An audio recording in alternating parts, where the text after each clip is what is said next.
Boa tarde a todas e todos. Eu quero cumprimentar o nosso presidente em exercício, a quem eu tenho a honra de perfilar no mesmo partido, nosso querido PDT de Leonel Brizola, e saudar aqui o nosso decano Jânio Mendes. Dizer que desde os meus tempos, deputado Jânio Mendes, dos meus tempos à frente da Polícia Civil, eu conheci e acompanhei o seu interesse, o seu empenho em abraçar a comunidade de Cabo Frio. O deputado Jânio Mendes sempre esteve à frente das lutas importantes de Cabo Frio, em particular das lutas da comunidade de Tamoios. Por isso, não me assusta e sei que não haverá da sua parte outra conduta a não ser a do exercício do seu mandato em defesa daquelas pessoas, lembrando que lá naquela ocasião já havia da nossa parte um entendimento, uma autorização e um incentivo para estabelecer naquela localidade uma delegacia de polícia, porque eu não tenho a menor dúvida que, apesar de todas as dificuldades que passa por Cabo Frio, no que se refere à segurança pública, aqueles índices não correspondem à verdade. Eu não tenho a menor dúvida que as estatísticas de Cabo Frio sofrem uma subnotificação pela ausência de uma nova delegacia naquele município, e eu acho que quero me solidarizar com a sua luta no enfrentamento da violência naquele município. Presidente Jânio Mendes, todos aqueles que nos assistem pela TV Alerj, daqui a pouco, daqui a alguns meses, o povo do Estado do Rio de Janeiro, o povo do Brasil, vai fazer aquilo que é o seu maior e mais importante exercício da democracia, que é a escolha dos seus representantes. E quando nós chegarmos no momento de fazer as nossas escolhas, talvez fosse importante lembrar a história de algumas pessoas que estiveram à nossa frente e lutaram por nós e fizeram valer a vontade popular no exercício do voto. Eu subo hoje a essa tribuna, antes de tudo e antes de mais nada, para saudar aqui e lembrar os 90 anos do primeiro voto de uma mulher no Brasil. Essa mulher, ela não estava numa grande capital.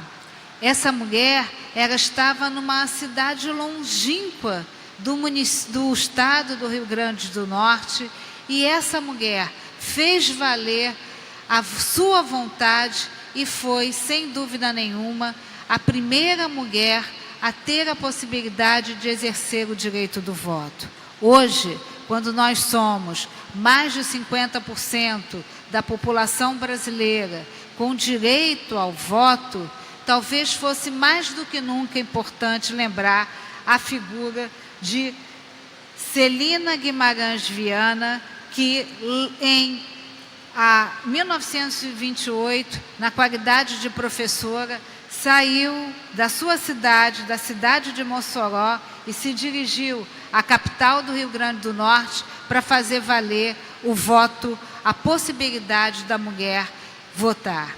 Eu quero lembrar aqui a nossa professora, Celina Guimarães Viana, que ela foi não apenas aquela que nos representou lá atrás com o voto, com o primeiro voto. Ela foi mais do que isso. Ela foi uma cidadã que lutou pela democracia, que lutou pela igualdade e que lutou pela cidadania. Num determinado momento da sua vida, ela, com seu marido e seus filhos, caminhou para o Sudeste, passou pelo Rio de Janeiro, exerceu sua profissão de magistério e terminou se dirigindo a um município de Minas Gerais. E lá, como se não bastasse exercer a função de professora, como se não bastasse ser reconhecida na história do Brasil pelo seu papel, ela também traçou um novo momento que não era comum para as mulheres. Foi ela quem incentivou o futebol no Brasil. Foi ela que foi também a primeira mulher a exercer a função de árbitro do futebol brasileiro. Então, talvez, quando nós estamos aqui hoje, lutando pela igualdade, lutando pelo fortalecimento da cidadania feminina, lutando para que todos os direitos das mulheres sejam atendidos, seja na área da saúde, né? Seja na área do enfrentamento da violência, do mercado de trabalho, não podemos esquecer daquilo que atinge as mulheres negras, que na escala dos salários, primeiro é o homem branco e por último a mulher negra, seja no fortalecimento do papel da democracia, na presença das mulheres nos espaços de poder. Talvez reviver a história seja também uma maneira de iluminar a nossa trajetória, conhecendo o passado, para exercer de uma forma mais plena e eficiente os desafios do presente, para alcançarmos as conquistas do futuro. Mas o futuro é muito ruim. O futuro, quando a gente olha hoje para o presente e vê o que aconteceu no passado, lamentavelmente olhar para o futuro é fazer uma previsão de dias cada vez mais difíceis. Os jornais nos mostram hoje, no primeiro horário da manhã, como anda a segurança pública. Eu fui uma daquelas que defendi aqui e entendi a questão da intervenção. Se o governador do Estado, do alto do seu poder, de mandatário do governo do Estado, do Poder Executivo, se dirige à presidência da República e pede a intervenção, o governo está dizendo, o governador está dizendo da sua incompetência, da sua incapacidade, da sua impotência. Portanto, não poderíamos de outra forma receber a intervenção, não fosse ela dando nosso apoio, entendendo que vivemos num Estado democrático de direito e que não iríamos e não vamos aceitar qualquer transgressão ou qualquer dilatação desse entendimento ou restrição ao exercício dos direitos. Então, não há o que se falar nem aceitar de mandato coletivo e não há o que se falar e aceitar o exercício da contenção da criminalidade sob o parâmetro da lei. É a lei que está acima de nós, é a lei que nos dirige e é a lei que deve nos orientar. Portanto, vamos receber a intervenção. E hoje, passados alguns meses, o cenário que temos aí é o pior possível. Os dados estatísticos, todos foram alterados, todos foram majorados. E aí, com todo respeito àqueles que representam, né, a intervenção, os argumentos não são corretos. Não é correto dizer que estamos comparando os dados com o ano anterior de 2017 e que não podemos comparar porque a Polícia Civil estava em greve. Se a Polícia Civil em 2017 estava em greve, o que não se registrava, o que pode não ser aceito como verdadeiro, são os dados do roubo de rua. Aí sim eu concordo que provavelmente se alguém tivesse o seu celular furtado e se dirigisse a uma delegacia de polícia e ali o policial civil, no exercício legítimo do seu direito à greve, não fizesse o registro e orientasse para fazer, né, um registro online, os registros do roubo de rua poderão ser questionados, porque naquele momento, há um ano atrás, poderia sim haver uma subnotificação.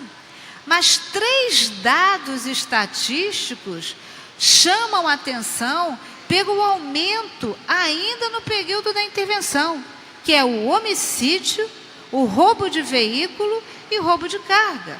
E nesses 3 casos, o registro de ocorrência é obrigatório. Nenhum policial, ainda que quisesse, poderia se furtar a fazer o registro de um homicídio. Nós não vamos permanecer com o corpo estendido no chão, carecendo de providências do Código de Processo Penal. Portanto, o direito à vida, que é o mais importante dos direitos, obrigatoriamente originava um registro de ocorrência. Da mesma forma, o roubo de veículo, porque o roubo de veículo, o veículo ele tem medidas administrativas fora da Polícia Civil que só são startadas a partir de um registro de ocorrência.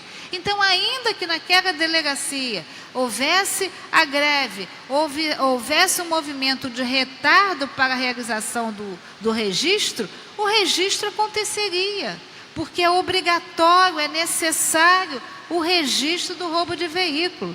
Da mesma forma, a questão do roubo de carga. E o que nós estamos vendo aqui, no que se refere ao roubo de carga, é tudo que foi previsto por nós na audiência pública, que foi realizada nessa casa, objeto de um trabalho que foi entregue a todas as autoridades constituintes dos poderes desse país, ao ministro da Justiça, ao presidente da Câmara dos Deputados, ao interventor e a tantas outras autoridades. O roubo de carga continua de uma forma avassaladora no estado do Rio de Janeiro. Hoje, pela manhã, o que nós ouvimos é que a representação classista dos condutores de transporte de carga tem que ter um atendimento no meio da Dutra para dar apoio que permita o vigilante, ou o motorista, ou o condutor, a fazer o registro de carga, porque senão ele não faz. O que nós verificamos aqui é que há empresas que se recusam a fazer transporte para o estado do Rio de Janeiro, em particular para a cidade do Rio de Janeiro.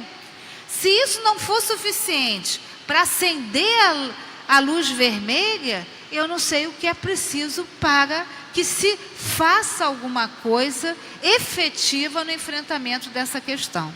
Portanto, com todo respeito aos representantes da intervenção, não é tentar dizer que os números não correspondem que nós encontraremos a solução para esse problema.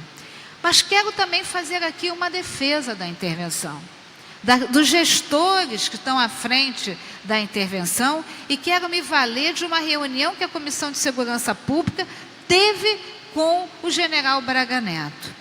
O general Braga Neto, e eu quero testemunhar, porque estive presente numa reunião em 17 de fevereiro no Palácio Guanabara, e o presidente Temer foi claro e disse que, junto com a intervenção, viriam, por parte do Executivo, todas as medidas necessárias para fortalecer, facilitar e possibilitar as estratégias da intervenção, que não se tem a ilusão que vai acabar com a criminalidade. O que se deseja é uma contenção e que se tenha minimamente uma condição de convivência social.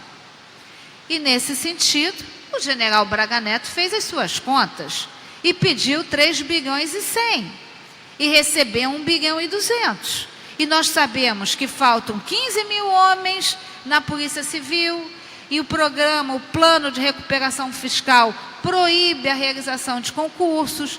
Nós sabemos que faltam outros tantos, quase 15 mil homens na Polícia Militar, e temos aí os 4 mil aprovados no concurso de soldado da Polícia Civil, da Polícia Militar, outros tantos na Polícia Civil, outros tantos no sistema penitenciário, outros tantos no DEGAS e nos bombeiros.